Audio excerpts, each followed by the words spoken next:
നാളെ പരലോകത്ത് നാം നേരിടാൻ പോകുന്ന പരലോകത്തിന്റെ ഭീകരമായ ആ മഹിശറ എന്ന വനസഭയുടെ നൃത്തത്തെ സംബന്ധിച്ച് അല്ലാഹു പരിചയപ്പെടുത്തുകയാണ്. ദുനിയാവിലെ നമ്മുടെ സൗഹൃദം മോശമായി പോയാൽ ആ പരലോകത്ത് ഞാനും നിങ്ങളും ഒരുമിച്ച് കൂട്ടപ്പെടുമ്പോൾ അല്ലാഹു പറയുകയാണ്, ചില കൂട്ടുകാരും മറ്റ് ചില കൂട്ടുകാർക്ക് ശത്രുക്കളായി മാറുന്നതാണ്. അല്ലാഹു തആല അവന്റെ കലാമിലൂടെ പറഞ്ഞാൽ പിന്നെ സംശയിക്കേണ്ടതില്ല. ചില കൂട്ടുകാരും മറ്റ് ചില കൂട്ടുകാർക്ക് ശത്രുക്കളാണ് പരലോകത്ത് കടന്നു വരുമ്പോൾ അതിൽ നിന്ന് അല്ലാഹു ഒഴിവാക്കിയൊരു വിഭാഗമുണ്ട്. ആരാ? ഇല്ലൽ മുത്തഖീൻ. നന്മയുടെ കൂട്ടുകാരൊഴിച്ച് നന്മയുടെ സഹോദരിമാരൊഴിച്ച് അഥവാ പ്രിയപ്പെട്ട സഹോദരങ്ങളെ സൂക്ഷ്മതയോടെ ജീവിക്കുന്ന ആ സൗഹൃദത്തിന്, നല്ല സൗഹൃദത്തിന് പരലോകത്ത് ശത്രുതയുണ്ടാകുകയില്ല. അവര് പരസ്പരം ആനന്ദത്തോടെ സന്തോഷത്തോടെ കഴിയുന്നതാണ്. സഹോദരങ്ങളെ, നമുക്കൊന്ന് വിശദീകരിച്ചാലോ? ആദരവായ പ്രവാചകൻ നബി മുഹമ്മദ് മുസ്തഫ സല്ലല്ലാഹു അലൈഹി വസല്ലമ തങ്ങളുടെ പ്രിയപ്പെട്ട മരുമകനായി അനമദീനത്തുൽ ഇൽമി വഅലിയും ബാബുഹാ, ഞാൻ ഇൽമിന്റെ സാഗരമാണ്, ഇൽമിന്റെ പട്ടണമാണ്, ഇൽമിന്റെ പ്രവിശാലമായ പൂന്തോപ്പാണ്, അതിലേക്ക് കടന്നു വരാനുള്ള പ്രവേശന കവാടമാണ് എൻ്റെ അലി എന്ന് വിശേഷിപ്പിച്ച അലി റളിയല്ലാഹു തആല അൻഹു ഈ ആയത്തിനെ വിശദീകരിച്ചുകൊണ്ട് പറഞ്ഞതെന്തെന്നറിയോ?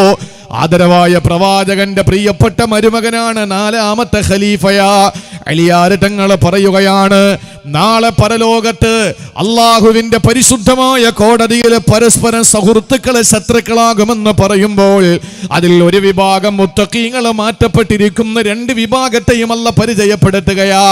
ആ സമയത്ത് ഈ ആയത്തിനെ വിശദീകരിച്ചുകൊണ്ട് അലി തങ്ങൾ പറയുകയാണ്, മുഅ്മിനീങ്ങളായ രണ്ട് കൂട്ടുകാരിൽ ഒരാൾ മരണപ്പെട്ടെന്നിരിക്കട്ടെ, ഇവിടെ ഞാനും നിങ്ങളെ ജീവന തുല്യ സ്നേഹിക്കുന്ന സുഹൃത്ത്, നല്ല ഹൃദയമെന്ന് അർത്ഥമുള്ള സുഹൃത്തുണ്ടല്ലോ, അള്ളാഹു നമുക്ക് തെരഞ്ഞെടുക്കാനുള്ള സ്വാതന്ത്ര്യം തന്ന് നമ്മളെ തെരഞ്ഞെടുത്ത, നമ്മുടെ ജീവന തുല്യ സ്നേഹിക്കുന്ന, എല്ലാ സന്തോഷത്തിലും സന്താപത്തിലും കൂടെ നിൽക്കുന്ന, സുഖദുഃഖങ്ങളിലെല്ലാം നമ്മളോടൊപ്പം ചേർന്ന് നിൽക്കുന്ന ഒരു കൂട്ടുകാരന്, ആ കൂട്ടുകാരൻ മുഅ്മിനാണോ മുത്തഖിയാണോ സൂക്ഷ്മതയോടെ ജീവിക്കുന്നവനാണോ? ആ ഒരു സൂക്ഷ്മതയോടെ ജീവിക്കുന്ന രണ്ട് കൂട്ടുകാരിൽ ഒരാൾ നേരത്തെ മരണപ്പെട്ടെന്നിരിക്കട്ടെ, അള്ളാന്റെ ഹബീബിന്റെ പ്രിയപ്പെട്ട മരുമകന് പറയുകയാണ്, അലിയാർ തങ്ങൾ പറയുകയാണ്, ആ മുഅ്മിനായ മനുഷ്യന് മരണപ്പെട്ട അള്ളാഹുവിന്റെ സവിധത്തിലേക്ക് എത്തിക്കഴിഞ്ഞാൽ ആ മനുഷ്യന് പറയുമെന്ന്, യാ റബ്ബി, അല്ലാഹുവേ പടച്ചവനെ, ഇന്ന ഫുലാനന കാന യഅമുറുനി ബിതഅതിക വബിതഅതി റസൂലിക. അല്ലാഹുവേ, എന്റെ കൂട്ടുകാരൻ ഭൗതിക ലോകത്ത് വെച്ച് നിന്നെ അനുസരിക്കണമെന്ന് എന്നെ പഠിപ്പിച്ചവനാ, നിനക്ക് വേണ്ടി സുജൂദ് ചെയ്യണമെന്ന് എന്നോട് പ്രസംഗിച്ചവനാണ്, എന്നെ കൽപ്പിച്ചവനാ, എന്നെ എല്ലാ അർത്ഥത്തിലും നിന്നെ വഴിപ്പെടുന്നതിന് വേണ്ടി എന്നോട് കൽപ്പിച്ചവനാണ് എൻ്റെ കൂട്ടുകാരന്. ആ കൂട്ടുകാരനെ പിരിഞ്ഞാണ് പടച്ചവനെ ഞാൻ ഈ ആഖിറത്തിലേക്ക് കടന്നു വന്നിട്ടുള്ളത്. എൻ്റെ സുഹൃത്ത്, എൻ്റെ നല്ല കൂട്ടുകാരൻ ഇന്ന് ദുനിയാവിലല്ലേ പടച്ചവനെ, അവൻ എന്നോട് നമസ്കാരം കൊണ്ട് കൽപ്പിച്ചവനാണ്, അതുപോലെ നിന്നെ വഴിപ്പെടാൻ എന്നോട് പറഞ്ഞവനാണ്. ആദരവായ പ്രവാചകൻ നബി മുഹമ്മദ് മുസ്തഫ ഹബീബായ പ്രവാചകന്റെ സുന്നത്തുകൾ എന്നോട് പറഞ്ഞു തന്നവനാണ്, സലാത്ത് ചെല്ലാൻ എന്നെ പ്രേരിപ്പിച്ചവനാ. മുത്തുനബിയുടെ സുന്നത്ത് എന്തൊക്കെയാണോ, ചര്യ എന്തൊക്കെയാണോ, അവിടത്തെ രീതി എന്തൊക്കെയാണോ, അതെല്ലാം ജീവിതത്തിൽ എന്നെ നന്നായിട്ട് പഠിപ്പിച്ചു തന്ന എൻ്റെ കൂട്ടുകാരനാണ്. എന്തെല്ലാം നന്മകൾ ഭൂമി ലോകത്ത് നീ നിയമമാക്കിയിട്ടുണ്ടോ, എന്തെല്ലാം നന്മകളുണ്ടോ, നീ എന്തെല്ലാം ഖൈറായ കാര്യങ്ങൾ എന്നെ പഠിപ്പിച്ചിട്ടുണ്ടോ, അതെല്ലാം എനിക്ക് പറഞ്ഞു തന്നത് എൻ്റെ കൂട്ടുകാരനാണ് തമ്പുരാനെ. എല്ലാ മോശത്തരത്തിൽ നിന്നും എന്നെ തടഞ്ഞു നിർത്തിയത് എൻ്റെ കൂട്ടുകാരനാ.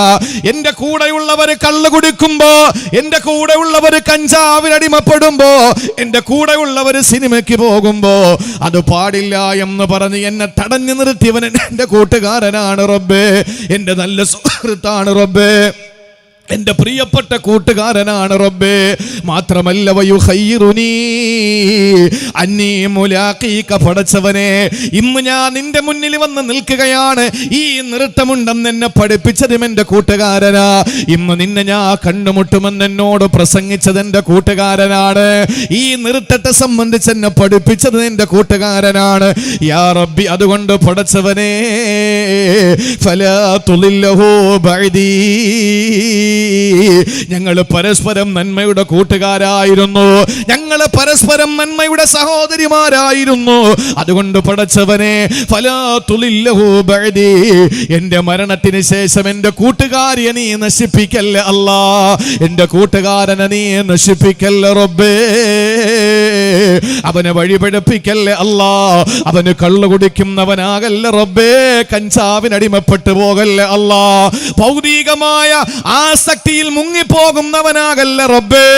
എന്റെ മരണശേഷം ഞാൻ ഇല്ലാത്തതിന്റെ പേരിൽ എന്നോടെല്ലാം നന്മകളെ പറ്റി പറഞ്ഞു തന്ന എന്റെ പ്രിയപ്പെട്ട സുഹൃത്ത്, എന്റെ നല്ല ചങ്ക്, എന്റെ ഏറ്റവും നല്ല കൂട്ടുകാരി, അവളെ പഴപ്പിക്കല്ലേ, അവളെ പഴച്ചു പോകല്ലേ അല്ലാ. വഹ്ദിഹി കമാ ഹദൈതനി, എന്നെ ഹിദായത്തിലാക്കി നേരായ മാർഗത്തിൽ സഞ്ചരിപ്പിച്ചതുപോലെ അവളെ സഞ്ചരിപ്പിക്കണേ അല്ലാ, അവനെ സഞ്ചരിപ്പിക്കണേ തമ്പുരാനെ. വഅക്രിംഹു കമാ അക്രംതനി, എന്നെ ബഹുമാനിച്ചതുപോലെ മാലാകമാരെ കൊണ്ട് എന്നെ ആദരിച്ചതുപോലെ ഇന്ന് എനിക്ക് എല്ലാ ബഹുമാനവും തന്നതുപോലെ അവനെയും നീ ബഹുമാനിക്കണേ അല്ലാ. എന്റെ റൂഹ് പിടിച്ചതുപോലെ അവന്റെ റൂഹിനെയും മാന്യമായി പിടിക്കാൻ മലായിക്കത്തുകളോട് കൽപ്പിക്കണേ അല്ലാ. എന്റെ ഖബറിന്റെ നല്ല അവസ്ഥ പോലെ എന്റെ കൂട്ടുകാരനും നല്ല അവസ്ഥ കൊടുക്കണേ റബ്ബേ. എന്റെ ഖബറിന്റെയും എന്റെ അദാബിലെ മാറ്റിത്തന്ന എന്റെ അല്ലാ, എന്നെ എന്തെല്ലാം നിലയിൽ നീ ബഹുമാനിച്ചിട്ടുണ്ടോ അതുപോലെ നീ എന്റെ കൂട്ടുകാരനെയും എന്റെ നന്മയുടെ കൂട്ടുകാരെയും ബഹുമാനിക്കണേ അല്ലാ. ഇതിങ്ങനെ പറയുന്നതാരെന്നറിയോ? രണ്ട് മോമിനീങ്ങളായ മോമിനാത്തുകളായ ഏറ്റവും നല്ല ചങ്ങാതിമാരായ നന്മയുടെ കൂട്ടുകാരാ, നന്മയുടെ സഹോദരിമാരെ, നിങ്ങളിൽ ഒരാൾ മരണപ്പെട്ടു പോയാൽ ആ ഗ്രൂപ്പിലുള്ള ബാക്കിയുള്ളവരെ സംബന്ധിച്ച് ഈ നേരത്തെ മരണപ്പെട്ടു പോയ ആളിന്റെ ദുആയാണ്. സഹോദരിമാരെ ചിന്തിക്കണേ. എന്നിട്ട് അല്ലാഹുവിന്റെ ഹബീബ് സല്ലല്ലാഹു അലൈഹി വസല്ലമ തങ്ങളുടെ റിസാലത്തിന്റെ പുഞ്ചമ്പകപ്പോ ചുണ്ടിൽ നിന്ന് അറിവുകളെ ശേഖരിച്ച് പുറക്കിയെടുത്തിട്ട് ലോകത്തിന്റെ മുമ്പിൽ വിജ്ഞാനത്തിന്റെ വിഹായസ് തുറന്നു കൊടുത്ത അലി റളിയല്ലാഹു തആല അൻഹു പറയുകയാണ്, ഫൈദാ മാത ഖലീലുഹു, ഈ കൂട്ടുകാരൻ കൂടി മരിച്ചുപോയാൽ, ആർക്ക് വേണ്ടിയാണോ ദുആ ചെയ്തത് ആ കൂട്ടുകാരൻ കൂടി മരിച്ചുപോയാൽ, അല്ലെങ്കിൽ ആ കൂട്ടുകാരി മരിച്ചുപോയാൽ, അല്ലാഹുവിന്റെ പ്രിയപ്പെട്ട പ്രവാചകന് സല്ലല്ലാഹു അലൈഹി വസല്ലമ തങ്ങൾ പഠിപ്പിച്ചതുപോലെ അലി തങ്ങൾ പറയുകയാണ്, ജമഅ ബൈനഹുമാ, അല്ലാഹുവിന്റെ സ്വർഗ്ഗത്തിൽ അവർ രണ്ടുപേരെയും ഒരുമിച്ച് കൂട്ടുന്നതാ, രണ്ടുപേരെയും സ്വർഗ്ഗത്തിൽ അല്ലാഹു ഒരുമിച്ച് കൂട്ടുന്നതാ. ഇതാണ് നന്മയുടെ കൂട്ടുകാര്, ഇതാണ് നന്മയുടെ സഹോദരിമാര്, ഇതാണ് നല്ല സൗഹൃദം, ഇതാണ് ഏറ്റവും നല്ല ചങ്ങാത്തമെന്ന് വിശുദ്ധ ഖുർആൻ നമ്മെ പരിചയപ്പെടുത്തുമ്പോ പ്രിയപ്പെട്ടവരെ, അങ്ങനത്തെ ഒരു ചങ്ങാതമായി, അങ്ങനെ ഒരു സൗഹൃദമായി, അങ്ങനെ നന്മയുടെ കൂട്ടുകാരായി, അങ്ങനെ നന്മയുടെ സഹോദരിമാരായി നമുക്ക് മാറാൻ കഴിയണം. അങ്ങനത്തെ നല്ല സുഹൃത്തിനെ നമ്മൾ തിരഞ്ഞെടുക്കണം.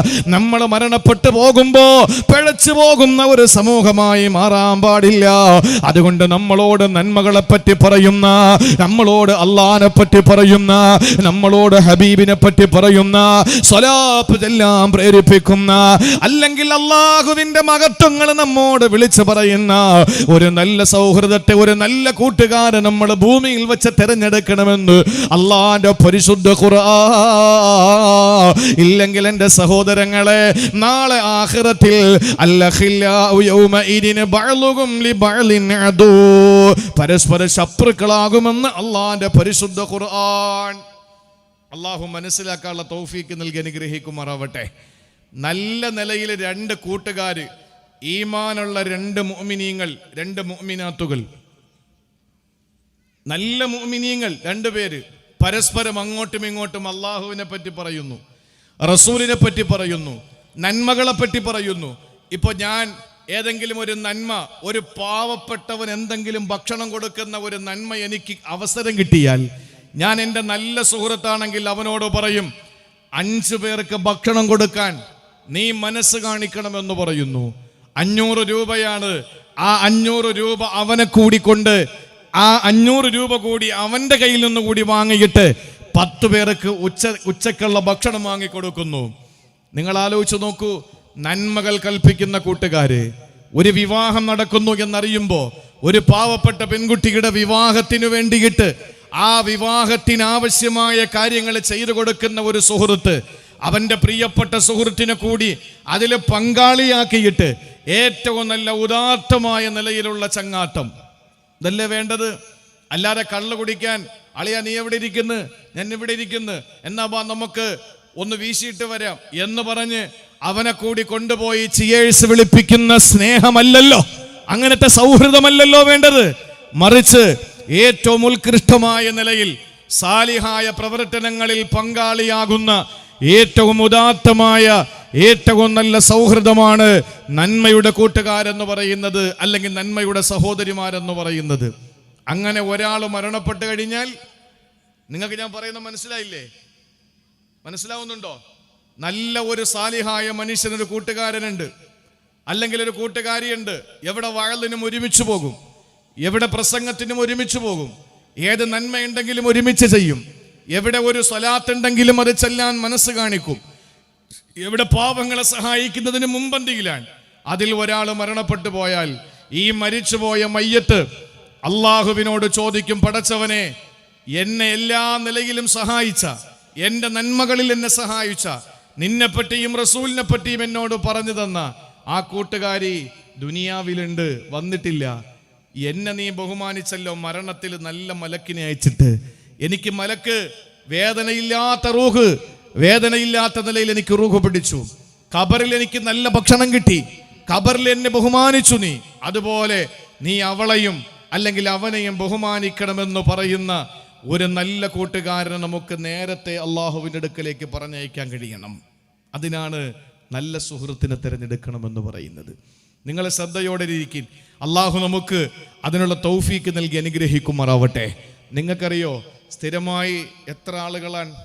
എനിക്കറിയാം, നമ്മൾ ഈ വഅളിൻ്റെ മേഖലയിൽ, പ്രഭാഷണ മേഖലയിലൊക്കെ വിവിധ സ്ഥലങ്ങളിലൊക്കെ സഞ്ചരിക്കുമ്പോൾ സ്ഥിരമായി വഅള് കേൾക്കാൻ വരുന്ന ചില ചെറുപ്പക്കാരുണ്ട്.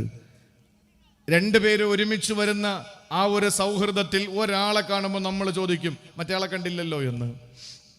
സ്ഥിരമായി വരുന്ന ആളുകളിൽ ഒരാളെ കാണുമ്പോൾ നമ്മൾ ചോദിക്കും, മറ്റേ ആളെവിടെ? അപ്പം അദ്ദേഹത്തിന് സുഖമില്ല, അല്ലെങ്കിൽ അദ്ദേഹത്തിന് ഇന്നൊരു തിരക്കുണ്ട്, അല്ലെങ്കിൽ അദ്ദേഹത്തിന് ഇന്ന് വരാൻ പറ്റിയില്ല, അല്ലെങ്കിൽ അദ്ദേഹം വന്നു. ഇതൊക്കെ കേൾക്കുമ്പോൾ ദുനിയാവിൽ വെച്ച് നമുക്ക് മനസ്സിലാകുമല്ലോ. നിങ്ങൾക്കറിയോ, ഒരാൾ മരണപ്പെട്ട് അള്ളാഹുവിന്റെ മുമ്പിലേക്ക് എത്തി. ആദരവായ പ്രവാചകൻ നബി മുഹമ്മദ് മുസ്തഫ സല്ലല്ലാഹു അലൈഹി വസല്ലമ തങ്ങൾ പറയാൻ, ആഖിറത്തിൽ എത്തിയ ഒരു സംഘം ആളുകൾ, അവർ നോക്കുമ്പോൾ അവരുടെ കൂടെ ദുനിയാവിൽ നന്മകളിൽ ഒരുമിച്ച് നിന്ന ഒരാളെ കാണാനില്ല. ശ്രദ്ധിച്ച് കേൾക്കണേ. സ്ഥിരമായി വഅള് കേൾക്കാൻ വരുന്ന ആള് എവിടെ ഉണ്ടെങ്കിലും, ഹജ്ജിന് പോയാലും ഒരുമിച്ച്, ജുമഅയ്ക്ക് പോയാലും ഒരുമിച്ച്, മയ്യത്ത് സംസ്കരണത്തിന് പോയാലും ഒരുമിച്ച്, വഅള് കേൾക്കാൻ പോയാലും ഒരുമിച്ച്, മജ്ലിസുന്നൂറിലും ഒരുമിച്ച്, ദിക്ർ ചൊല്ലാനും ഒരുമിച്ച്, ഏത് നന്മയുടെ വിഷയത്തിലും അവർ ചങ്ങാതിമാരാണ്, അല്ലെങ്കിൽ അവർ കൂട്ടുകാരാണ്. ഇവരിൽ ഒരാളെ ബാക്കിയുള്ള ആളുകൾ അള്ളാഹുവിന്റെ സ്വർഗത്തിൽ വെച്ച് കാണുന്നില്ല. ഇത് റസൂലുള്ളാഹി സ്വല്ലല്ലാഹു അലൈഹി വസല്ലം തങ്ങൾ പറഞ്ഞതാണ്. അങ്ങനെ കാണാതെ വന്നപ്പോ ഇവർ ചോദിച്ചു, എത്രേ? യാ റബ്ബി ലനാ ഇഖ്വാനുന കാനൂ യസല്ലൂന മഅനാ വയസൂമൂന മഅനാ ലം നറഹും. പടച്ചവനെ, ഞങ്ങളോടൊപ്പം നോമ്പ് പിടിച്ച, ഞങ്ങളോടൊപ്പം നമസ്കരിച്ച, ഞങ്ങളോടൊപ്പം സ്വലാത്ത് ചൊല്ലിയ, ഞങ്ങളോടൊപ്പം നമസ്കരിച്ച, ഞങ്ങളോടൊപ്പം വഅള് കേൾക്കാൻ വേണ്ടി വന്ന, ഏത് വിഷയത്തിൽ ഞങ്ങളോടൊപ്പം ഉണ്ടായിരുന്ന ഇന്നയാളെ ഞങ്ങൾ കാണുന്നില്ലല്ലോ തമ്പുരാനെ. അയാൾ എവിടെയാണ്? സ്വർഗത്തിൽ ഞങ്ങൾ നോക്കിയിട്ട് അയാളെ കാണുന്നില്ലല്ലോ തമ്പുരാനെ. ആ സമയത്ത് പടച്ചവന്റെ മറുപടി വരികയാണ്. ഫയഖൂലുല്ലാഹു ജല്ല ജലാലു, അല്ലാഹു പറയുമത്രേ, ഇദ്ഹബൂ ലിന്നാസ്, നിങ്ങൾ നരകത്തിലേക്ക് പോയി നോക്കുക. ആ നരകത്തിൽ നിങ്ങൾക്ക് അയാളെ കാണാൻ കഴിയോ? അയാളെ ജീവിതത്തിൽ എന്തോ ഒരു തിന്മ ചെയ്തിട്ട് അയാളെ നരകത്തിലാണ്.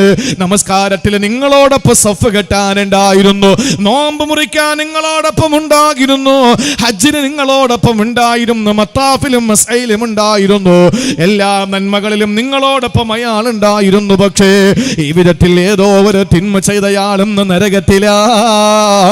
അതുകൊണ്ട് ഇദ്ഹബൂലിന്നാ, നിങ്ങൾ നരകത്തിലേക്ക് ചെല്ലുക. വാഖ്രിജൂ, എന്നിട്ട് നിങ്ങൾ പുറത്തേക്ക് കൊണ്ടുവരിക. മൻ കാന ഫീ ഖൽബിഹി മിസ്ഖാലു ദർറത്തിൻ മിൻ ഈമാൻ,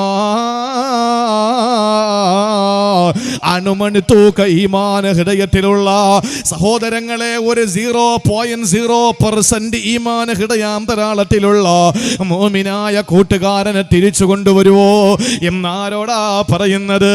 നന്മയുടെ കൂട്ടുകാരായ ഒരു സംഘം ആളുകളോട് സ്വർഗത്തിൽ വെച്ച് നരകത്തിൽ ആപതിച്ചു പോയ നന്മയുടെ കൂട്ടുകാരിൽപ്പെട്ട ഒരാളെ നിങ്ങൾക്ക് തിരിച്ചു കൊണ്ടുവരാനുള്ള അവസരം തന്നിരിക്കുന്നു എന്നല്ലാഹു ആ കൂട്ടുകാരോട് പറയുമെന്ന് ലോകത്തിന്റെ ജേതാവ്, ലോകത്തിന്റെ നേതാവ്, നബിയുൽ ഹറമൈനി ഇമാമുൽ ഖിബ്ലതൈനി ത്വാഹ മുഹമ്മദുർ റസൂലുള്ളാഹി സല്ലല്ലാഹു അലൈഹി വസല്ലമ തങ്ങൾ പറയുകയാ, സഹോദരങ്ങളെ, നന്മയിൽ ഒറ്റക്കെട്ടായി നിന്നാൽ, നല്ല വിഷയത്തിൽ ഒരുമിച്ച് നിന്നാൽ, സൗഹൃദം എന്ന് പറയുന്നത് പടച്ചവന് വേണ്ടിയാകണം, അള്ളാഹിന് വേണ്ടിയായാൽ ആ സൗഹൃദം പണത്തിന്റെ പേരിലാകാൻ പാടില്ല.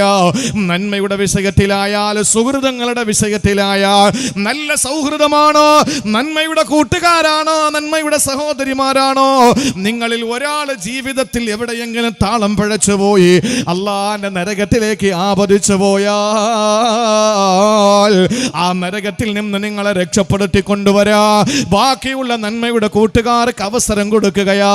ചിന്തിച്ചു നോക്ക് മുസ്ലിമേ, ഇവിടെ ഒരു അപകടം പറ്റിപ്പോയാൽ, ഇവിടെ സംഘടിതമായി ഒരു വാട്സപ്പ് ഗ്രൂപ്പിലൂടെ ഒരു സംഘം ഇങ്ങനെ സുഹൃതങ്ങൾ ചെയ്തുകൊണ്ടിരിക്കുമ്പോ അതിൽ ഒരാൾക്ക് പെട്ടെന്ന് അസുഖം വന്ന ആശുപത്രിയിലാണെന്നറിഞ്ഞാൽ ഓടിപ്പടച്ച് നമ്മൾ അവിടെ എത്തൂലേ? എന്നിട്ട് ബ്ലഡ് വേണോ, നമ്മൾ ബ്ലഡ് കൊടുക്കും. എന്താണോ വേണ്ടത് നമ്മൾ അവർക്കത് കൊടുക്കുമല്ലോ.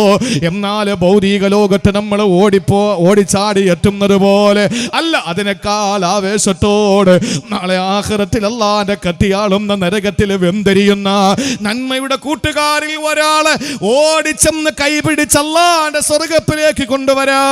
നന്മയുടെ കൂട്ടുകാർക്ക്, നന്മയുടെ സഹോദരിമാർക്ക് അല്ലാഹ് അവസരം കൊടുക്കുന്നു എന്ന് നമ്മെ പഠിപ്പിച്ചത് ഏറ്റവും നല്ല കൂട്ടുകാരൻ ഹബീബേ നബി മുഹമ്മദ് മുസ്തഫ സല്ലല്ലാഹു അലൈഹി വസല്ലമ തങ്ങളാണ്. നമ്മൾ കൂട്ടത്തിൽ നിൽക്കണം, ഒറ്റയ്ക്ക് പോകരുത്. ലോകത്ത് നാശം ഉണ്ടാക്കുന്ന ആന ഏതാ? ഒറ്റയ്ക്ക് പോകുന്ന ആന അല്ലേ? കൂട്ടത്തിൽ വരുന്ന ആനകൾ ശല്യമില്ല. ഒറ്റയ്ക്ക് പോകുന്ന ആനയാണ് നശിപ്പിക്കുന്നത് എല്ലാം. ഏതിനെയും നമ്മൾ ഒറ്റയ്ക്ക് വരുന്നതിനെ ഭയപ്പെടണം. നമ്മളെ സംബന്ധിച്ചിടത്തോളം നമ്മൾ ഏതവസ്ഥയിലും നമ്മൾ കൂട്ടായി നിൽക്കണം. എന്തുകൊണ്ടെന്നാൽ നമ്മൾ കൃത്യമായി ജമാഅത്തിന് പള്ളി പോകുന്നവരാണ്. എന്നിട്ട് ഉസ്താദിനെ കണ്ട് സലാം പറയും, ആളുകളോട് പരസ്പരം ദുആ കൊണ്ട് വസിയത്ത് ചെയ്യും. നേരെ നമ്മൾ വീട്ടിലേക്ക് വരുന്നു, അസ്വറിന് വീണ്ടും പോയി. ഇങ്ങനെ തന്നെ നമ്മുടെ ജീവിതത്തിന്റെ ദൈനംദിന ജീവിതത്തിൽ നമ്മൾ ഇങ്ങനെയാണ് നമ്മൾ പാലിക്കുന്നതെങ്കിൽ, നമ്മളങ്ങ് മരണപ്പെട്ടു പോയാൽ, അല്ലെങ്കിൽ അസുഖം ബാധിച്ച് വീട്ടിൽ കിടപ്പായാൽ, കമ്മിറ്റിക്കാർ അല്ലെങ്കിൽ മഹല്ല് ഖത്തീബ് അല്ലെങ്കിൽ പള്ളിയിൽ സ്ഥിരമായി നിസ്കാരത്തിന് വരുന്ന ആളുകൾ പറയും, 2-3 ദിവസം കൊണ്ട് മറ്റേ അദ്ദേഹത്തെ കാണാനില്ലല്ലോ. അപ്പോഴാണ് പറയുന്നത് അദ്ദേഹത്തിന് സുഖമില്ലാതെ കിടപ്പിലാണ്. അങ്ങനെയാണ് ഒരാളെ അന്വേഷിക്കുന്നത്. എന്നാൽ സ്ഥിരം പള്ളിയിൽ വരാത്ത ഒരാളെ സംബന്ധിച്ചിടത്തോളം ജനങ്ങൾ തിരക്കില്ല, അയാളെപ്പറ്റി ജനങ്ങൾക്ക് അറിയേണ്ട കാര്യമില്ല. കാരണം അയാൾ പൊതുവെ പള്ളിയിൽ വരാറില്ല. ഞാൻ പറയുന്നത് ശരിയല്ലേ? 5 നേരം പള്ളിയിൽ നിസ്കാരം കൃത്യമായി ഇമാമും ജമാഅത്തുമായി വരുന്ന ഒരാള് ഒരു വക്കത്ത് വന്നില്ലെങ്കിൽ അന്വേഷിക്കില്ല, 2 വക്കത്ത് വന്നില്ലെങ്കിൽ പരസ്പരം ചോദിക്കും, അദ്ദേഹത്തെ കാണാനില്ലല്ലോ. 3-ാമത്തെ വക്കത്ത് വന്നില്ലെങ്കിൽ വീട്ടിൽ അന്വേഷിച്ചു വരും. ഇത് ഇയാള് സ്ഥിരമായി പള്ളിയിൽ വരാത്ത ഒരാളാണെങ്കിലോ, അയാൾ മരിച്ചാൽ പോലും അറിയില്ല, അയാൾക്ക് സുഖമില്ലെങ്കിൽ അറിയില്ല. ഇത് നമ്മുടെ ജീവിതത്തിൽ നമ്മൾ തിരക്കുന്നതാണെങ്കിൽ നാളെ ആഖിറത്തിൽ ഇങ്ങനെ പരസ്പരം ഒരുമിച്ച് യസൂമൂന മഅനാ വയുസല്ലൂന മഅനാ, ഞങ്ങളോടൊപ്പം ഒരുമിച്ച് നിസ്കരിച്ചവരാൻ, ഞങ്ങളോടൊപ്പം ഒരുമിച്ച് നോമ്പ് പിടിച്ചവരാണ്, അവരെ കാണാനില്ലല്ലോ. അല്ല പറയാണ് ജീവിതത്തിൽ എവിടെയോ അവർക്ക് താളം തെറ്റിപ്പോയി, അവരിപ്പോ നരകത്തിലാണ്. നിങ്ങൾ ചെല്ല്, വിഷമിക്കണ്ട. നിങ്ങൾ നന്മയുടെ കൂട്ടുകാരല്ലേ, നിങ്ങളുടെ നന്മയുടെ സഹോദരിമാരല്ലേ, നിങ്ങൾ നല്ല സൗഹൃദമായിരുന്നല്ലോ. അതുകൊണ്ട് ചെല്ല്. നിങ്ങൾ അവരിൽ അണുമണി തൂക്കമെങ്കിലും, അഥവാ ഒരു ഡോട്ട്, ഒരു കറുത്ത ഒരു ചെറിയ ഒരു കുത്ത്, അതെങ്കിലും ഈമാൻ ഹൃദയത്തിലുള്ള ആ കൂട്ടുകാരൻ നിങ്ങൾ കൊണ്ടുവന്നോ സ്വർഗത്തിൽ. സുബ്ഹാനല്ലാഹ്, അള്ളാഹു ആ ഭാഗ്യം തരട്ടെ നമുക്ക്. അതുകൊണ്ട് ഹസൻ ബസ്രി റളിയല്ലാഹു അൻഹു പറഞ്ഞ എന്താണെന്നറിയോ? ഹസൻ ബസ്രി റളിയല്ലാഹു അൻഹു പറഞ്ഞ എന്താണ്? മഹാനായ ഹസനുൽ ബസ്രി റളിയല്ലാഹു തആല അൻഹു പറയുകയാണ്, ഇസ്തഗ്സിറൂ മിനൽ അസ്തിഖാഇൽ മുഅ്മിനീൻ. നിങ്ങൾ മുഅ്മിനീങ്ങളായ കൂട്ടുകാരെ അധികരിപ്പിച്ചോ. എവിടെ ചങ്ങാതിമാരുണ്ടോ, എവിടെ കൂട്ടുകാരുണ്ടോ, നിങ്ങൾ ഓടിച്ചെന്നവരുമാകട്ടെ ചങ്ങാത്തത്തിലാകണേ. എന്തുകൊണ്ടാണ്? ഫഇന്ന ലഹും ശഫാഅത്തുൻ യൗമൽ ഖിയാമ. നാളെ പരലോകത്ത് ഒന്നുമല്ലെങ്കിൽ നിങ്ങളെ രക്ഷപ്പെടുത്തുമല്ലോ ശഫാഅത്തിലൂടെ. ഒന്നുമല്ലെങ്കിൽ ഒന്നും വേണ്ട, നിങ്ങളെ ശഫാഅത്തിലൂടെ രക്ഷപ്പെടുത്തുമല്ലോ.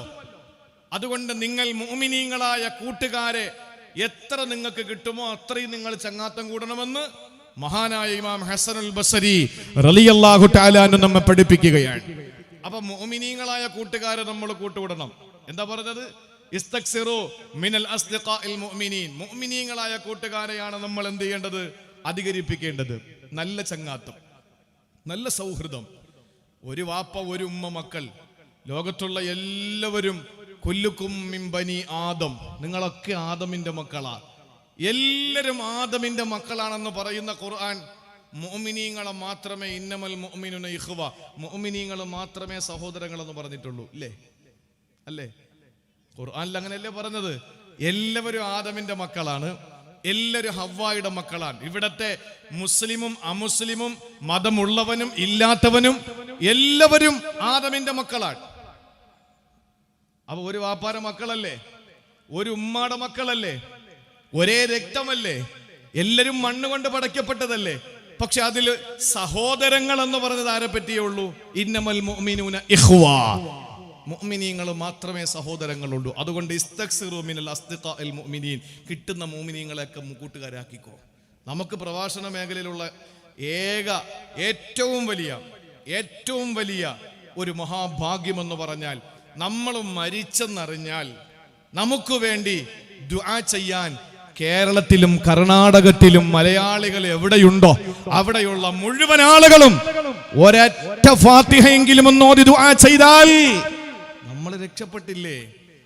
അല്ലാതെ നിങ്ങൾ എന്ത് തന്നാൽ ഞങ്ങൾക്ക് മതിയാവും, അല്ലെങ്കിൽ നിങ്ങൾ എന്ത് തന്നാൽ ഞങ്ങൾക്ക് തികയും, അല്ലെങ്കിൽ എന്ത് തന്നാൽ ഒരു മനുഷ്യനെ വയറ് നിറപ്പിക്കാൻ കഴിയും, ഇതൊന്നും പറ്റില്ല.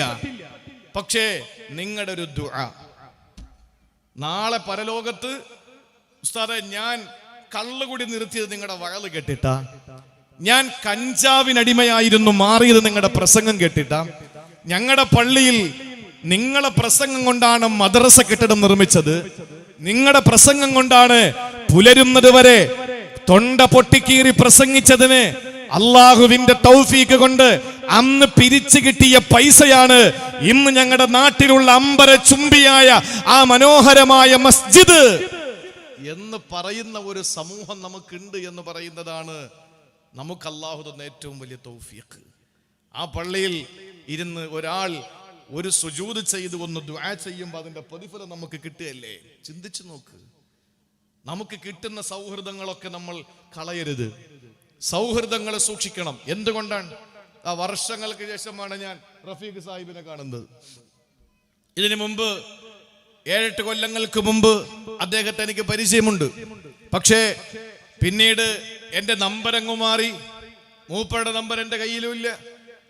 ഇന്ന് ആദ്യമായിട്ടാണ് അതിനുശേഷം വർഷങ്ങൾക്ക് ശേഷം ഞാൻ കാണുന്നത്.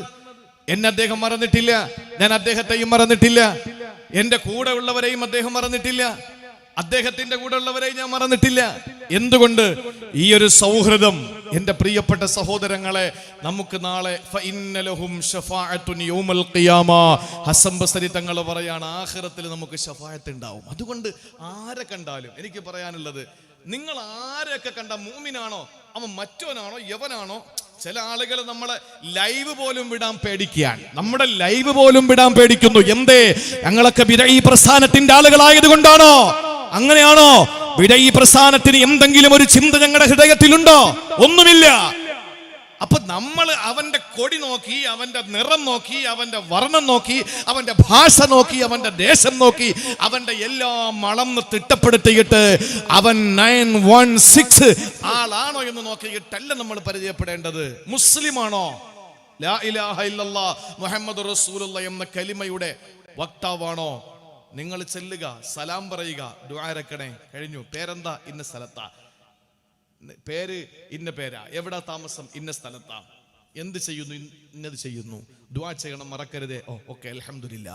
ട്രെയിനിൽ വെച്ച് പരിചയപ്പെട്ടു, ബസ്സിൽ വെച്ച് പരിചയപ്പെട്ടു.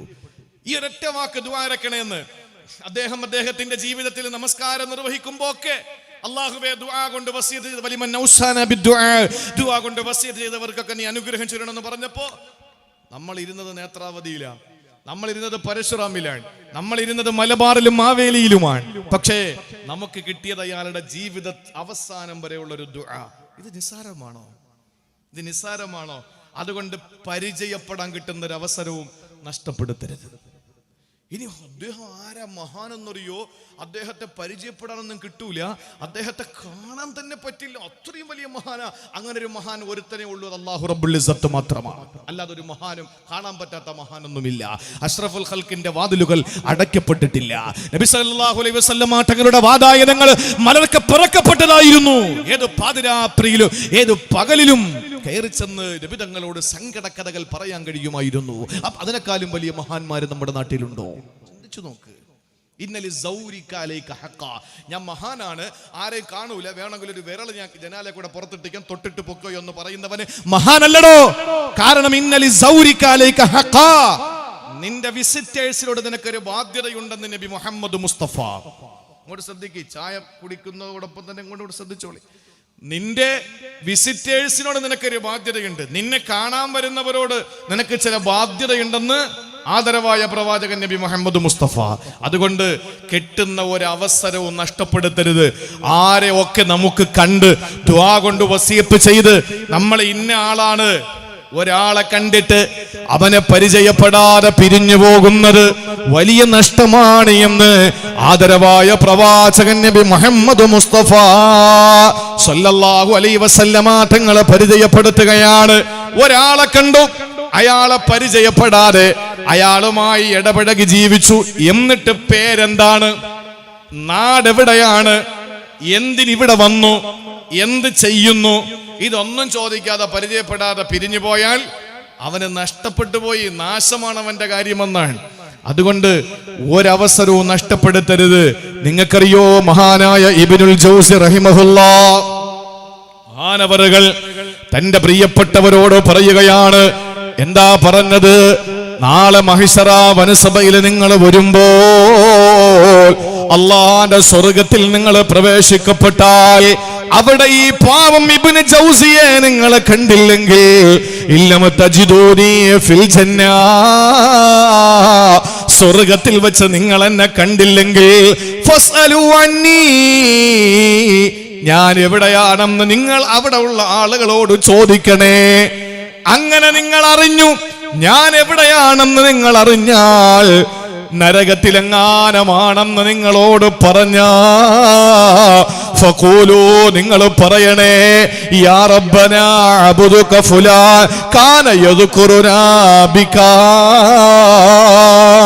പടച്ചവനെ നിന്നെപ്പറ്റി ഞങ്ങൾക്ക് പറഞ്ഞു തന്ന മനുഷ്യനാണ് ഞങ്ങൾ തേടുന്നത് എന്ന് അള്ളാനോടൊന്ന് പറഞ്ഞ് ഈ പാവത്തിനെ ഒന്ന് രക്ഷപ്പെടുത്തണേ എന്ന് ഇബ്നു ജൗസി തങ്ങൾ പറയുകയും കരയുകയും ചെയ്തു എന്ന് ചരിത്രങ്ങളിൽ കാണാം. ഇബ്നു ജൗസി റഹിമഹുല്ലാഹ് പറയുകയാണ്, മക്കളെ നിങ്ങൾ സ്വർഗത്തിലെത്തുമ്പോ ശിഷ്യഗണങ്ങളോട് പ്രസംഗിക്കുകയാ. എനിക്കും പറയാനുള്ളത് തന്നെയാണ്. ഈ മലപ്പുറം ജില്ലയിലെ ഈ പറയുന്ന തിരുത്തി എന്ന് പറയുന്ന പ്രദേശത്തുള്ള ജനങ്ങളോട്, വിശ്വാസികളോട്, എന്റെ പ്രിയപ്പെട്ട പെങ്ങന്മാരോട്, ഉമ്മമാരോട്, സഹോദരിമാരോട് എനിക്ക് പറയാനുള്ളത്, ഇത് സ്വദേശത്തും വിദേശത്തും ഇരുന്ന് കാണുന്ന എന്റെ പ്രിയപ്പെട്ട സഹോദരങ്ങളോട്, സഹോദരിമാരോട് പറയാനുള്ളത്, നിങ്ങൾക്ക് അല്ലാഹു സ്വർഗം തന്ന് നിങ്ങൾ അല്ലാഹുവിന്റെ സ്വർഗലോകത്തെത്തുമ്പോൾ അവിടെ എങ്ങാനും എന്നെ കണ്ടില്ലെങ്കിൽ, എന്നെ നിങ്ങൾക്ക് കാണാൻ കഴിഞ്ഞില്ലെങ്കിൽ, നിങ്ങൾ പടച്ചവനോട് ചോദിക്കണം, ഫസ്അലൂ അന്നീ, ഞാൻ എവിടെയാണെന്ന് ചോദിക്കണം. ആ സമയത്ത് പടച്ച തമ്പുരാൻ ഞാൻ നരകത്തിലെങ്ങാനമാണെന്ന് പറഞ്ഞാൽ പടച്ചവനോട് നിങ്ങൾ പറയേണ്ടത്, യാ റബ്ബനാ അബ്ദുക ഫുലാനുൻ കാന യദ്കുറുനാ ബിക, പടച്ചവനെ നിന്നെപ്പറ്റി, നിന്റെ ഹബീബിനെ പറ്റി, നിന്റെ ഖുർആനെ പറ്റി ഒരു ദിവസമെങ്കിലും ഞങ്ങൾക്ക് വഅള് പറഞ്ഞവനാ, അതുകൊണ്ട് ആ മനുഷ്യനെ കൂടി സ്വർഗത്തിൽ കൊണ്ടുവരണേ എന്ന് അള്ളാഹുവിനോട് പറയണേ എന്ന് എനിക്കും നിങ്ങളോട് പറയാനുണ്ട്. ഇത് പറഞ്ഞിട്ടാണ് ഇബ്നു ജൗസി തങ്ങൾ കരഞ്ഞത്.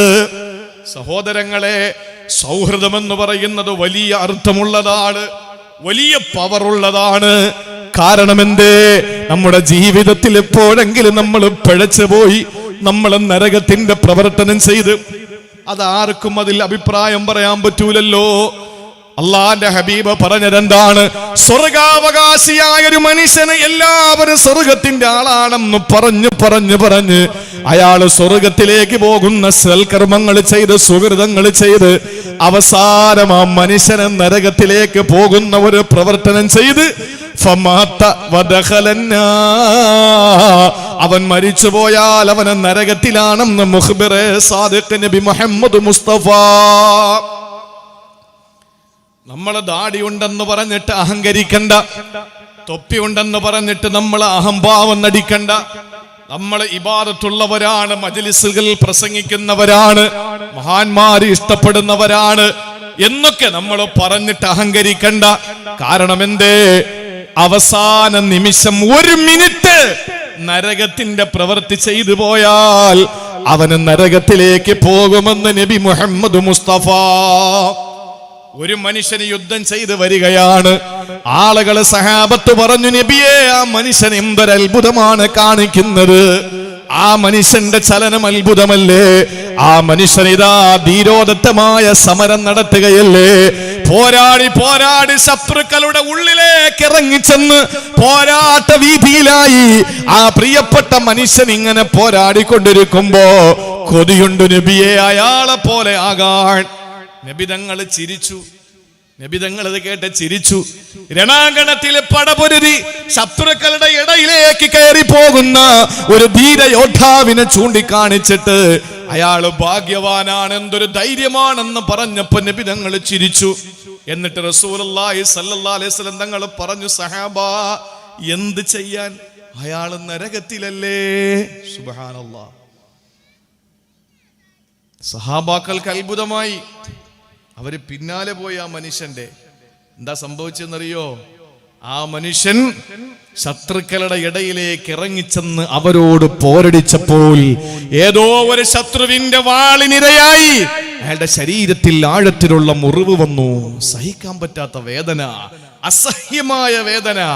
അദ്ദേഹം ആരും കാണുന്നില്ല എന്ന് കണ്ടപ്പോൾ ഓടിച്ചെന്ന് വിജനമായ മരുഭൂമിയുടെ മണലിലേക്ക് അദ്ദേഹത്തിന്റെ വാളിന്റെ പിടി കുത്തിയിറക്കി അഗ്രഭാഗം മുകളിലോട്ട് വെച്ചു. എന്നിട്ട് ഓടിച്ചെന്ന് നെഞ്ച് അതിലേക്ക് കുത്തി വീണ് ആത്മഹത്യ ചെയ്തു. അള്ളാഹുവിന്റെ ഹബീബ് സല്ലല്ലാഹു അലൈഹി വസല്ലം പറഞ്ഞു, നിങ്ങൾ പറയുന്ന മനുഷ്യൻ ധീരയോദ്ധാവാൻ, പക്ഷേ അയാൾ നരകത്തിന്റെ അവകാശിയല്ലേ. ആർക്ക് പറയാൻ പറ്റും സഹോദരങ്ങളെ? അപ്പൊ നമുക്ക് നമ്മുടെ ഈ സൗഹൃദം കൊണ്ടുള്ള നേട്ടം എന്താ? ആരെങ്കിലും ഒരാൾ റബ്ബിനോട് പറയും, പടച്ചവനെ, ഞാൻ നിസ്കാരം തുടങ്ങിയത് ഇയാളുടെ പ്രസംഗം കേട്ടിട്ടാ. പടച്ചവനെ, ഞാൻ 2 മണി, ഞാൻ ഹാരിസിനെ, എനിക്ക് ഹാരിസുമായിട്ട് ഇതിനു മുമ്പ് ഒരു ബന്ധവും ഇല്ല. ഹാരിസ് പറയുന്നു, മുമ്പ് എന്നെ വിളിക്കാറുണ്ടായിരുന്നു, പ്രസംഗത്തിന് വിളിച്ചു, കിട്ടിയില്ല എന്ന് പറയുന്നു. പക്ഷേ 2-3 ആഴ്ച, 1 മാസത്തിന് മുമ്പ് എന്നെ ഹാരിസ് വിളിച്ചു. ഇങ്ങനെ ഒരു ഡേറ്റ് തരുമോ എന്ന് ചോദിച്ചു. ഞാൻ പറഞ്ഞു നോക്കിയിട്ട് പറയാന്ന് പറഞ്ഞു. നോക്കി, ഇല്ല എന്ന് ബോധ്യം വന്നപ്പോ ഞാൻ പറഞ്ഞു വന്നേക്കാന്ന് പറഞ്ഞു. അങ്ങനെ ഹാരിസിനെ പരിചയപ്പെട്ടു. ഹാരിസിനെ കാണുന്നത് ഇന്ന് ഞാൻ ഇപ്പൊ ഇറങ്ങിയിട്ട് അവിടെ ഉണ്ടായിരുന്ന ആളുകളോട് ചോദിച്ചു, ആരാ ഹാരിസ് എന്ന് ചോദിച്ചു. അപ്പോഴാണ് ആളുകൾ പറഞ്ഞത് ഇതാണ് ഹാരിസ് എന്ന്. ഹാരിസിനെ ഞാൻ കാണുകയാണ്. പക്ഷേ ഈ ഹാരിസിന് എന്താ അള്ളാഹു കൊടുത്ത നേട്ടം? ഈ ഹാരിസ് കാരണം ഇത്രയും വിശ്വാസികൾ ഒരുമിച്ച് കൂടി ഇരിക്കുന്നു. ഞാൻ അള്ളാഹിനെ പറ്റി പറയുന്നു. എത്ര കിലോമീറ്റർ, 350 കിലോമീറ്റർ അപ്പുറത്ത് നിന്ന് ഞാൻ രാവിലെ എൻ്റെ വീട്ടിൽ നിന്ന് ഇറങ്ങി. ഞാൻ ഇന്ന് യാത്ര തിരിച്ചാൽ തന്നെ നാളെ 2 മണിക്ക് എൻ്റെ വീട്ടിൽ തിരിച്ചെത്തുക. അപ്പം ഈ നിലയിൽ ഞാൻ തിരുവനന്തപുരം ജില്ലയുടെ അങ്ങേ അറ്റത്ത് നിന്ന് ഞാൻ വന്നു മലപ്പുറം ജില്ലയിൽ വന്ന് നിങ്ങളോട് പ്രസംഗിക്കുന്നു. നിങ്ങൾ ഇത്രയും വിശ്വാസിനികൾ ഇവിടെ ഒരുമിച്ച് കൂട്ടി, ഇത്രയും പേർക്ക് പിന്നെ കുടിക്കാൻ വെള്ളം കൊടുത്തു, ഇത്രയും പേരുടെ മുമ്പിൽ ഞാൻ ഖുർആനും ഹദീസുകളും പ്രസംഗിക്കുന്നു. ഇതിനൊക്കെ എത്ര പ്രതിഫലമാണ് ഹാരിസിന് കിട്ടുന്നത്? അപ്പൊ ഇതാണൊരു മനുഷ്യൻ അല്ലാഹു തആല കൊടുക്കുന്ന നേട്ടം. അല്ലാതെ വേറെന്താ ഉള്ളത്? ഒന്നുമില്ല. ഒരു ദുആ അല്ലാഹു നമുക്ക് നമ്മുടെ പ്രിയപ്പെട്ട സുഹൃത്തുക്കളിൽ നിന്ന്. അതുകൊണ്ട് എനിക്ക് പറയാനുള്ളത്, നിങ്ങളോടും പറയാനുള്ളത്, ഞാൻ മരിച്ചെന്ന് കേൾക്കുമ്പോ എപ്പോഴായാലും നമ്മളെ അറിയാത്തവരുണ്ടാവും, പേരറിയാത്തവരുണ്ടാവൂല. അപ്പോ നിങ്ങൾ എപ്പോഴെങ്കിലും വാർത്തകളിൽ ഞങ്ങൾ മരണപ്പെട്ടു എന്നറിയുമ്പോൾ ഒരു യാസീൻ ഓതി ഒരു ദുആ ചെയ്താൽ അല്ലാഹുവിന്റെ റഹ്മത്തിന്റെ മലക്കുകൾ അത് ഞങ്ങളുടെ റൂഹിലേക്ക് കൊണ്ടെത്തിച്ച് ഞങ്ങളുടെ റൂഹിനത് ആനന്ദമായി മാറും. അത്ര മാത്രമാണ് ഈ സൗഹൃദം കൊണ്ട് ഉദ്ദേശിക്കേണ്ടത്. അല്ലാതെ ഒരുത്തൻ്റെ ഈ കീശയിലെ കാശ് കണ്ടിട്ട് അവൻ കൊള്ളാം, വലിയ മുതലാളിയാണ്, അപ്പൊ അതുകൊണ്ട് അവനോട് കൂടിയാ കൊള്ളാം എന്ന് പറഞ്ഞിട്ട് ഒരിക്കലും ഒരുത്തനോടെയും കൂടരുത്. അങ്ങനെ കൂടുന്നവനെ സൂക്ഷിക്കുകയും വേണം. നമ്മളെ സുഹൃത്ത് എന്ന് പറയുന്നത് ഒരു ദുആ, അത് പ്രതീക്ഷിക്കുക. അല്ലാതെ വേറെ ഒന്നും നമുക്ക് വേണ്ട. അള്ളാഹു നമുക്ക് അങ്ങനെ ഒരു സൗഹൃദം അള്ളാഹു നൽകി അനുഗ്രഹിക്കുമാറാവട്ടെ. അപ്പൊ ഒന്നാമത്തെ സുഹൃത്ത് എന്ന് പറഞ്ഞാൽ ആഖിറത്തിൽ പരസ്പര ശത്രുക്കളാകുന്ന സൗഹൃദം, അത് നമുക്ക് വേണ്ട. പിന്നെന്താ പറഞ്ഞത്? ഇല്ലൽ മുത്തഖീൻ. നാളെ ആഖിറത്തിൽ പടച്ചവന്റെ മുമ്പിൽ വന്നിട്ട് സൂക്ഷ്മതയോട് ജീവിച്ച ഒരു കൂട്ടുകാരനെ അന്വേഷിച്ചുകൊണ്ട് എനിക്ക് അവനെ കൂടി സ്വർഗത്തിൽ തരൂ എന്ന് പറയുന്ന ഒരു നല്ല സുഹൃത്ത്, ഇതും ഖുർആൻ പരിചയപ്പെടുത്തിയ മുത്തഖീങ്ങളിൽ പെട്ടതാണ്. അല്ലാതെ വിരല് കടിച്ചു പോകും. ഞാൻ നേരത്തെ ആമുഖം പറഞ്ഞല്ലോ തെരഞ്ഞെടുക്കാൻ സ്വാതന്ത്ര്യം തന്നത് സുഹൃത്ത് മാത്രമേ ഉള്ളൂ. വാപ്പയുമ്മയൊന്നുമല്ല. തെരഞ്ഞെടുക്കാനുള്ള സ്വാതന്ത്ര്യം അല്ലാഹു തന്നു, നമ്മൾ തെരഞ്ഞെടുത്തു. അതുകൊണ്ട് തന്നെ നാളെ വിരല് കടിക്കരുത്. വാപ്പ ഇന്നതായിപ്പോയതിന്റെ പേരിൽ നാളെ വിരല് കടിക്കൂല. ഉമ്മ ഇന്നതായിപ്പോയതിന്റെ പേരിൽ നാളെ ആരും വിരല് കടിക്കൂല. അത് നമ്മളെ ചെയ്ത തെറ്റൊന്നും അല്ലല്ലോ.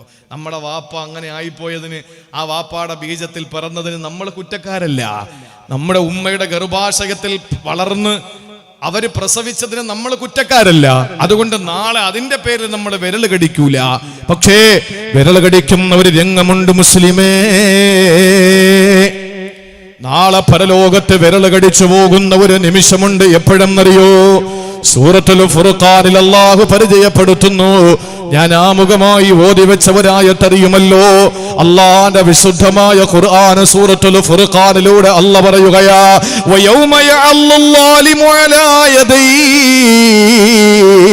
യഖൂലു യാ ലൈതനി തഖൽതു മഅർ റസൂലി സബീലാ യാ വൈലതാ ലൈതനി ലം അത്തഖിദ് ഫുലാനൻ ഖലീലാ. എന്താണ് ഫുർഖാൻ എന്ന് പറയുന്ന അധ്യായത്തിൽ ഈ ആയത്തിൽ അല്ലാഹു പറയുന്നതെന്നറിയോ? ഈ ആയത്ത് ഇറങ്ങാൻ തന്നെ കാരണം എന്തെന്നറിയോ? ഒരു ദിവസം അല്ലാഹുവിന്റെ ഹബീബിനെ സദ്യ കഴിക്കാൻ വേണ്ടി വിളിച്ചു, ഒരു ആഹാരം കഴിക്കാൻ വേണ്ടി വിളിച്ചു. ആരാ വിളിച്ചതെന്നറിയോ? ഉഖബത്ത് ബിൻ അബീ മുഈത്ത് എന്ന് പറയുന്ന ധിക്കാരിയായ ആ നാട്ടിലെ ഏറ്റവും വലിയ ശത്രുവായ മനുഷ്യനാണ് വിളിച്ചത്. അല്ലാഹുവിന്റെ ഹബീബ് എല്ലാവരെ പോലെയും അവിടെ ചെന്നു.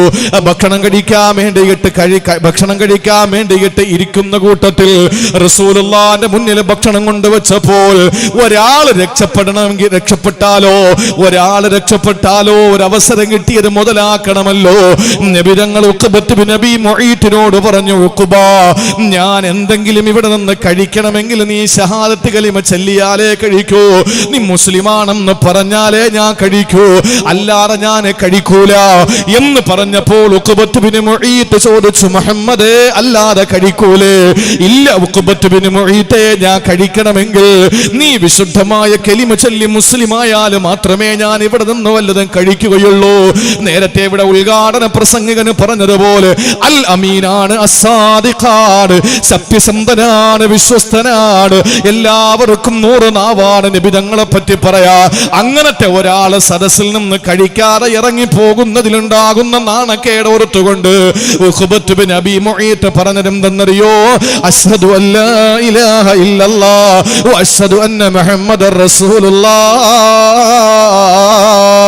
ഞാൻ അല്ലാഹുവിനെ കൊണ്ട് വിശ്വസിച്ചിരിക്കുകയാ, അല്ലാഹുവിന്റെ ഹബീബ് നബിയെ കൊണ്ട് ഞാനിതാ വിശ്വസിച്ചിരിക്കുകയാണ്. ഇത് പറഞ്ഞപ്പോ റസൂലുള്ള വയറ് നിറച്ച് ഭക്ഷണം കഴിച്ചു. എന്നിട്ട് നബി തങ്ങൾ അവിടെ നിന്ന് പോയി. സഹോദരങ്ങളെ, ഉഖബത്ത് ബിൻ അബീ മുഈത്തിന്റെ ഏറ്റവും അടുത്ത കൂട്ടുകാരൻ, ഏറ്റവും നല്ല കൂട്ടുകാരൻ, ഹൃദയമായി ചങ്കായി ഏറ്റവും നല്ല സുഹൃത്തായി ഉണ്ടായിരുന്നത് ഉമയ്യത്ത് ബിൻ ഖലഫാണ്.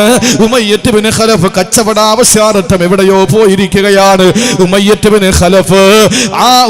ബിൻ ഖലഫ് മക്കയിലേക്ക് തിരിച്ചെത്തുമ്പോൾ ആളുകൾ ചെന്നിട്ട് പറഞ്ഞു, ഉമയ്യത്തെ നീ അറിഞ്ഞില്ലേ? എന്താ അറിയേണ്ടത്? ഉമയ്യത്തെ, നിന്റെ കൂട്ടുകാരൻ ഉഖബത്ത് ബിൻ അബീ മുഈത്ത് മുസ്ലിം ആയിരിക്കുകയാ, മുഹമ്മദിന്റെ മുമ്പിൽ വെച്ച് കലിമ ചൊല്ലിയിട്ട് മുസ്ലിം ആയിരിക്കുകയാ. എന്താ ഈ കേൾക്കുന്നത്? എന്റെ ഉഖബത്ത് ബിൻ അബീ മുഈത്ത് മുസ്ലിമായെന്നോ? എനിക്ക് ഉൾക്കൊള്ളാൻ പറ്റുന്നില്ല. വാള് ഊരി പിടിച്ച് ഓടുകയാ. ഉമയ്യത്ത് ബിൻ ഖലഫ് നേരെ ഉഖബത്ത് ബിൻ അബീ മുഈത്തിന്റെ മുമ്പിലെത്തുകയാ. എന്നിട്ട് ചോദിച്ചു, ഉഖബ, നീ മുസ്ലിമായോ? അഖദ് സബൗത, നീ മതം മാറിയോ? ചോദിക്കുന്നതിന് മറുപടി പറ. ആ സമയത്ത് ഉഖബ പറഞ്ഞു, ഇല്ല ഉമയ്യ, ഇല്ല, ഞാൻ മുസ്ലിമായിട്ടില്ല, ഞാൻ മുസ്ലിമായിട്ടില്ല. ആളുകൾ പറഞ്ഞല്ലോ, നീ കലിമ പറഞ്ഞതിന് സാക്ഷികളുണ്ടല്ലോ. ആ സമയത്താണ് ഉഖബത്ത് ബിൻ അബീ മുഈത്ത് പറഞ്ഞത്, ആരാണ് പറഞ്ഞതെങ്കിലും ശരി തന്നെയാണ്, പക്ഷേ ഞാൻ ഹൃദയം കൊണ്ട് മുസ്ലിമായിട്ടില്ല. എന്റെ തീന്മേശയുടെ മുമ്പിൽ നിന്ന്, എന്റെ ഭക്ഷണത്തിന്റെ മുമ്പിൽ നിന്ന് മുഹമ്മദിനെ പോലുള്ള ഒരു നല്ലവൻ ഇറങ്ങിപ്പോകുന്നത്, കഴിക്കാതെ ഇറങ്ങിപ്പോകുന്നത് എനിക്ക് നാണക്കേടാ, എന്റെ തറവാടിന് നാണക്കേടാ, എനിക്ക് വല്ലാത്ത മാനഹാനിയാ. അതുകൊണ്ടാണ് ഞാൻ അവനെ കഴിക്കാൻ വേണ്ടി കലിമ ചൊല്ലിയത്, അല്ലാതെ മതം മാറിയതല്ലെന്ന് പറഞ്ഞു. കേൾക്കണോ സഹോദരങ്ങളെ? ഉമയ്യത്ത് ബിൻ ഖലഫ് പറഞ്ഞു, ഇല്ല, ഞാനത് വിശ്വസിക്കൂല. ഉഖബ പറഞ്ഞു, വിശ്വസിക്കണം, ഞാൻ മുസ്ലിം ആകിട്ടില്ല, ആകില്ല ഉമയ്യ. എന്താ ഞാൻ വിശ്വസിക്കേണ്ടത്? ആ സമയത്ത് ഉമയ്യത്ത് ബിൻ ഖലഫ് പറഞ്ഞു, എന്നാൽ ഒരിക്കൽ കൂടി സദ്യ ഉണ്ടാക്കുവോ, എന്നിട്ട് മുഹമ്മദിനെ വിളിക്കുവോ, ആളുകളുടെ മുമ്പിൽ വെച്ച് മുഹമ്മദിനെ നാണം കെടുത്തിയിട്ട് മുഹമ്മദിന്റെ മുഖത്തേക്ക് കാർക്കിച്ചു തുപ്പിയിട്ട് നിനക്ക് പറഞ്ഞു വിടാൻ പറ്റുവോ?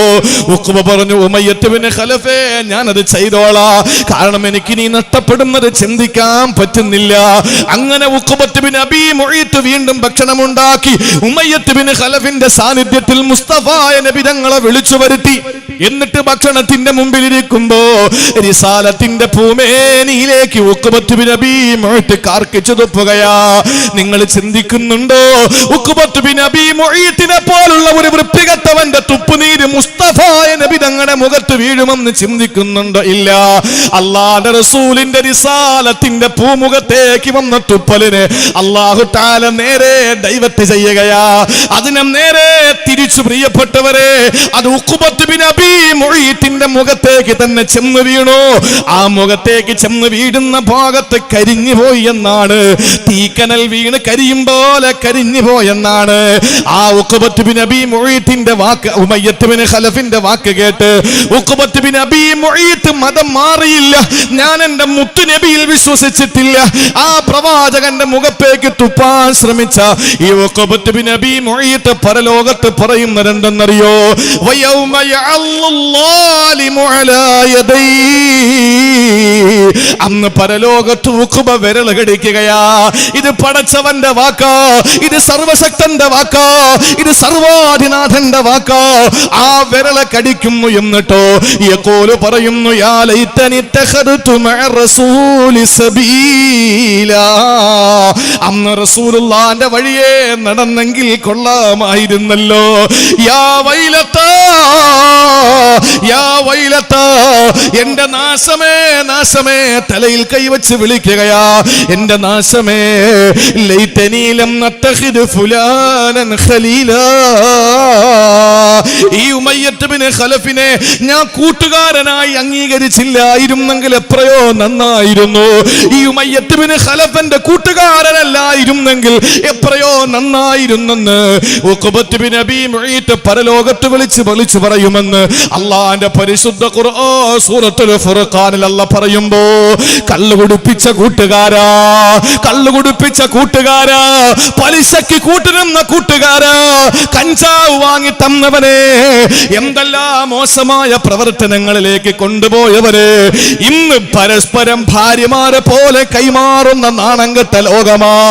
എത്ര കോവിഡ് എന്നാ പഠിക്കുമടോ, എത്ര പ്രളയം എന്നാ പഠിക്കുമടോ. അള്ളാഹു നിനക്ക് തന്ന ഭാര്യമാരെ പോലെ കൂട്ടിക്കൊടുക്കുന്ന വൃത്തികെട്ട സംസ്കാരത്തിലേക്ക് മനുഷ്യൻ ആപതിക്കുമ്പോ, അതിൽ മുസ്ലിം നാമധാരികൾ വരുന്നെന്നറിയുമ്പോ, അതിൽ മുസ്ലിം നാമധാരികളായ വിവരം കെട്ടവർ വരുന്നെന്നറിയുമ്പോ, എന്റെ പ്രിയപ്പെട്ടവരെ, സ്വന്തം ഭാര്യയെ പോലെ മറ്റൊരുത്തന് കൂട്ടിക്കൊടുത്തിട്ട് അവന്റെ അടുക്കൽ മറ്റൊരുത്തന്റെ ഭാര്യ അറിവോടെ വിളിച്ചു കൊണ്ടുവന്നിട്ട് ഏത് ലോകത്താണോ നമ്മൾ താമസിക്കുന്നത്? എന്തൊരു വൃത്തികെട്ട സംസ്കാരമാണ്. 6-ാം നൂറ്റാണ്ടിന്റെ കാട്ടറബികൾ പോലും ഇങ്ങനെ ചെയ്തിട്ടില്ലല്ലോ. 6-ാം നൂറ്റാണ്ടിന്റെ കാട്ടറബികൾ പോലും ഇങ്ങനെ ഒരു വൃത്തികെട്ട സംവിധാനം ഒരുക്കിയിട്ടില്ലല്ലോ. എവിടെ പോയി മുസ്ലിമേ? പ്രളയം തന്നില്ലേ നിനക്ക് പടച്ചതമ്പുരാൻ? കോവിഡ് തന്നില്ലേ? ഡെൽറ്റ തന്നില്ലേ? ഒമിക്രോൺ തന്നില്ലേ? അല്ലാഹനെ ഇനിയും നിങ്ങൾ പരീക്ഷിക്കുകയാണോ? ആ പരീക്ഷണങ്ങൾ എങ്ങാനും അല്ലാഹു ഈ ലോകത്തേക്ക് ഇറക്കിയാൽ പിടിച്ചു നിർത്താൻ ലോകത്തൊരു സംവിധാനങ്ങൾക്ക് കഴിയില്ല, ഒരു ആരോഗ്യ സംഘടനയ്ക്ക് കഴിയില്ല. ആ അല്ലാഹുവിന്റെ കഴിവിനെ ചോദ്യം ചെയ്തുകൊണ്ട് വൃത്തികെട്ട സമീപനങ്ങളിലൂടെ മുന്നോട്ട് പോയാൽ എന്റെ സഹോദരങ്ങളെ, നാളെ റബ്ബിന്റെ കോടതിയിൽ വെച്ച് വിരൽ കടിക്കണം. എന്നിട്ട് പറയും, യാ വൈലതാ ലൈതനീ ലം അത്തഖിദ് ഫുലാനൻ ഖലീലാ. ഞാൻ അവനോടൊപ്പം കൂട്ടുകൂടിയതല്ലേ പടച്ചവനെ ഇത്രയും പ്രശ്നമായത്. ചിന്തിക്കും. ഇത് ഖുർആനാണ്, ഇത് ഖുർആനാണ്. വിരൽ കടിക്കും. അതുകൊണ്ട് നല്ലവനെ തെരഞ്ഞെടുത്തോ, ഏറ്റവും നല്ല കൂട്ടുകാരനെ തെരഞ്ഞെടുത്തോ.